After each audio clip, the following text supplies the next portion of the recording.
and welcome. Given the equation, find all of its key information and then plot the information. So first off, let's find some x-intercepts. Alright, x-intercepts are written as something, let me use a different color, something, comma, 0. You're solving for the x value, but you know the y value is 0. Here's your y value, that's f of x, so we have 0 equals negative 4 x minus 1 squared plus 36. And then all you have to do is just solve for x to find those x-intercepts. Now, this is in vertex form, meaning you have 1 parenthesis squared, right? It's going to be easiest to solve by square root, so I'm going to subtract the 36. I'm going to get that parenthesis isolated first. And then we have negative 36 equals negative 4 parentheses x minus 1 squared. Keep isolating the parenthesis, divide by negative 4, and we get 9 equals x minus 1 squared. Undo squares with square roots, so take the square root of both sides. But as soon as you do, remember plus and minus. So then we have plus minus square root of 9. Now, square root of 9 is the same thing as 3 times 3, so a 3 is going to be able to come out, and the square root will disappear. Equals, and then on the right side, the square and square root essentially undo each other and leave you with just the x minus 1. So then from there, add the 1 over to the other side, and you get x equals 1 plus minus 3. So two cases. We have 1 plus 3 and 1 minus 3. Alright, 1 plus 3, 4. 1 minus 3, negative 2. Bam! You have now solved for x. Okay, so your x-intercepts, you have two values. You have the 4, 0, and you also have the negative 2, 0. They're both x-intercepts. You found them both when y was 0, so you just have two parentheses. Okay, just keep an eye on any error messages. If it says like invalid notation or something, make sure you have a comma between them. Make sure you're using commas and not periods. Anything else, right? Those are the general errors. Just keep an eye on it.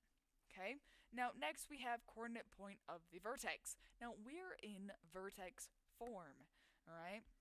What that means is that this is literally our vertex. You can grab it right from the equation itself. Now remember, vertex form, the shortcut essentially says that you take the opposite sign of whatever number is with x. So what's the opposite of a negative? A positive. So then you have positive 1, comma, and then whatever number is on the outside, you literally just grab it, be it positive or negative, whatever the sign is, you bring it with it. Okay, so you switch the sign on the first, directly bring down the second number. And that's it, there's your vertex. 1, 36, done. Nothing too crazy, right? But that is your vertex. Now, next we have the axis of symmetry. Remember, the axis of symmetry is that turning point of the quadratic, right? If you have a quadratic with x-intercepts at like 1 and 3, maybe that means the vertex would have to be at 2. It's in the middle of the x-intercepts. Okay, so then you say, okay, the axis of symmetry is the fold line that runs through the vertex. If you were to fold the graph in half, it would create a fold line, equal amounts left and right along the vertex. Okay, which means your axis of symmetry, because it runs through the x-axis, it'll be x equals, and then it'll match whatever the x value of your vertex is. So the x value of our vertex is 1, so that means the axis of symmetry is at x equals 1.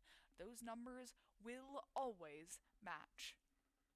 Okay, next we have the coordinate point of the y-intercept.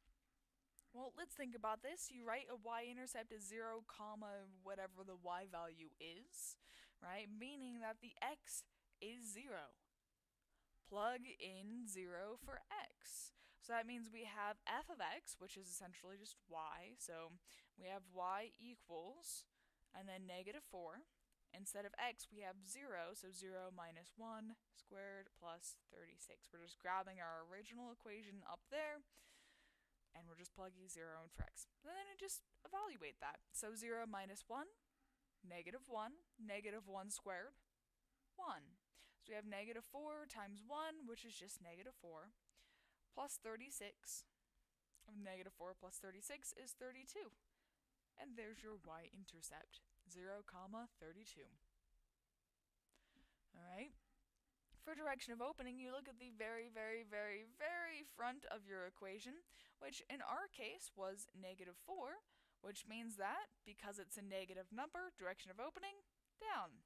If it was like just 4 without the negative, it'd be going up, right? Just keep an eye on whether that front number is positive or negative.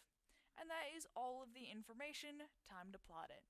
So we have 4, 0 is your first intercept, -2, 0 is the second, 1, 36 is the next intercept, or the next point, excuse me, and then we have x equals 1 is the axis of symmetry, I'll graph that last, and then 0, 32 as the y-intercept. Alright, so let's talk about axis of symmetry really quickly. All of those dots we place, you'll use the dot tool. Okay, axis of symmetry is a line. You will need to use the line tool in order to graph this. Now the line tool has 2 dots. Those are placers for the line. That doesn't mean that any of these blue dots are what you're using. You can if you want to. You can put maybe your first red dot on the blue point and the second one on the axis. It doesn't matter. No. Right? The whole point is that you're going to have the line along the x equals 1. You're going to have a vertical line there. Okay, now where those 2 red dots, the 2 placers go, you can put one on the x-axis, one somewhere else. You can put both of them off of the x-axis. It doesn't matter where those 2 red placer dots go as long as they are anywhere along that line. Okay, so we have the dots for the points that you found. Every point that you state you should have a dot for, and then you'll have a line for the axis of symmetry. No extra dots from there. Okay, so a maximum of 4 blue dots, or just 4 dots and 1 line. Okay, you could have less due to like loss of x-intercepts or something. Okay, alright, but that's it. Thanks for watching.